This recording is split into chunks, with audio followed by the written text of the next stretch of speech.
வணக்கம் மங்கையர் உலகம். நான் உங்கள் சரசா சங்கர். நான் நல்லா இருக்கேன்ப்பா. நீங்களாம் எப்படி இருக்கீங்க? இன்றைக்கி இந்த வெயிலுக்கு உடம்புக்கு குளிர்ச்சி தரக்கூடிய வெந்தய களி பற்றி தான் நான் இப்போ சொல்ல போகிறேன். அது எப்படி செய்கிறதுங்கிற மெத்தடை சொல்கிறேன் பாருங்கள். 1 கப் வெந்தயம் எடுத்துக்கிட்டிங்கன்னா அதுக்கு 3 கப் அரிசி போடணும். நீங்கள் எதில் எடுக்கிறீங்களோ அதில் 3 கப் அரிசி போட்டுட்டு 2 ஸ்பூன் உளுந்து கூட சேர்த்துக்கணும். அவ்வளோதான். நல்லா ஒரு 5 மணி நேரம் நல்லா கழுவிட்டு ஊற வச்சுட்டு அது நல்லா ஊறினதும் எடுத்து அரைக்கணும்.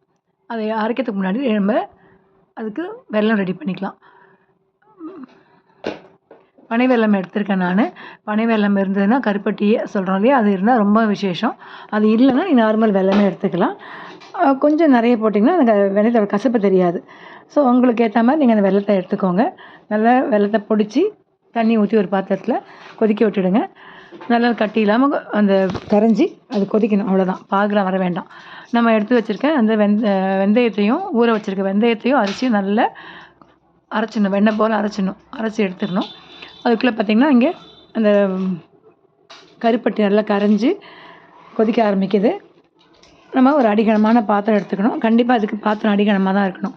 ஏன்னா ரொம்ப நேரம் அடுப்பில் வச்சு கிண்டுற ஒரு 10 நிமிஷம் கிண்டுற மாதிரி இருக்கும். அப்போ தான் அடி பிடிக்காமல் இருக்கும். அந்த பாத்திரத்தில் நம்ம கொதிக்க வச்ச வெள்ளை தண்ணியை எடுத்து அதில் சேர்த்துக்கணும். சேர்த்துட்டு வடிகட்டிக்கணும்.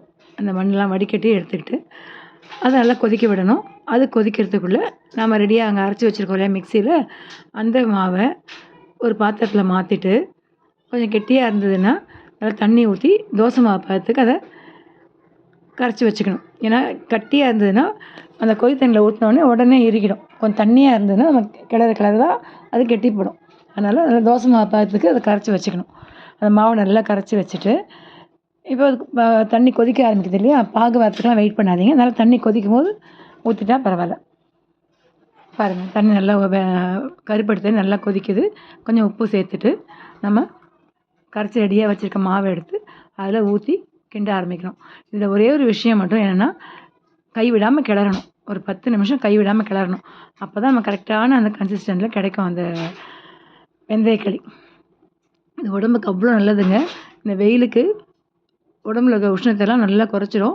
இது நீங்கள் மார்னிங் டிஃபனாகவோ நைட்டில் டின்னருக்கு எடுத்துக்கலாம். இல்லை ஈவினிங் சுட சுட செஞ்சு கொடுத்தா பிள்ளைங்க விரும்பி சாப்பிடுவாங்க. ட்ரை பண்ணி பாருங்கள். பாருங்கள், நல்லா கட்டிப்பட ஆரம்பிச்சிருச்சு. நான் ஃபஸ்ட்டு கரண்டில் தான் கிண்டுறேன். பார்க்குறதுக்கு கட்டி கட்டியாக வர மாதிரி தெரியும். பயப்பட வேணாம். நம்ம தொடர்ந்து கிண்ட கிண்ட அந்த கட்டிலாம் போயிடும். இது மாதிரி விஸ்க் இருந்தால் அதை வச்சும் கிண்டி விடலாம். அப்போ கொஞ்சம் கட்டி போடுறது குறைஞ்சிரும். நீங்கள் பயப்படுற அளவு கட்டிலாம் வராது. கிண்டும் போதே நமக்கு தெரியும். ஒரு 10 நிமிஷம் கிண்டினோடனே பாருங்கள், தண்ணி தொட்டுட்டு நம்ம தொட்டு பார்த்தோன்னா கையில் ஒட்டாமல் வரும். இதான் சரியான பதம். அப்போ கொஞ்சம் நல்லெண்ணெய் சேர்த்துட்டு திரும்ப சிம்மில் வச்சிடணும். அடுப்பில் ஹை வைக்கக்கூடாது. சிம்மில் வச்சுட்டு கொஞ்சம் நல்லெண்ணெய் சேர்த்து திரும்ப ஒரு 2-3 நிமிஷம் கிண்டினா போதும். அந்த நல்லெண்ணெய் ஊற்றி கிண்டும் போதே அந்த எண்ணெய் அந்த பாத்திரத்தில் ஒட்டாமல் இது அல்வா பதத்துக்கு சூப்பராக கொண்டு வந்துடும். பாருங்கள், பாத்திரத்தில் ஒட்டாமல் வருது பார்த்தீங்களா, இதுதான் சரியான பதம். இப்போ அப்படியே கரண்டில் எடுத்து நம்ம விட்டோம்னா அல்வா மாதிரி அந்த கரண்டில் ஜல்லிக்கரண்டில் ஒட்டாத அதில் நமக்கு அது விழுந்துடும் கீழே. பாருங்கள், எவ்வளோ அழகாக கட்டி இல்லாமல் நல்லா வந்திருக்கு பாருங்கள். இதுதான் சரியான பதம். இது எப்படி சாப்பிட்ணுன்னா ஒரு பிளேட்டில் எடுத்துகிட்டு நல்லெண்ணெய் சேர்த்து சாப்பிட்ணும். நீங்கள் சைடில் ஊற்றுவீங்களோ இல்லை நடுவில் குழி பண்ணி ஊற்றுவீங்களோ, கொஞ்சம் நல்லெண்ணெயை சேர்த்து சாப்பிடும்போது இதோட பலன்கள் அதிகமாக இருக்கும். கண்டிப்பாக ட்ரை பண்ணி பாருங்கள். இது நீங்கள் உண்மையிலே ட்ரை பண்ண வேண்டிய ஒரு ரெசிபி. அவ்வளோ சூப்பராக இருக்கும். வெந்தயத்தை செஞ்சுருக்கோமான்னு தெரியாது, நீங்கள் சொன்னால் தான் தெரியும். செஞ்சு கொடுத்து பாருங்கள், அவங்க கண்டுபிடிக்க முடியாது. அவ்வளோ அருமையாக இருக்கும். ட்ரை பண்ணிவிட்டு எனக்கு கமெண்ட் பண்ணுங்கள். வீடியோ பிடிச்சா லைக் பண்ணுங்கள், ஷேர் பண்ணுங்கள், சப்ஸ்கிரைப் பண்ணுங்கள். இந்நாள் நாளாகட்டும்.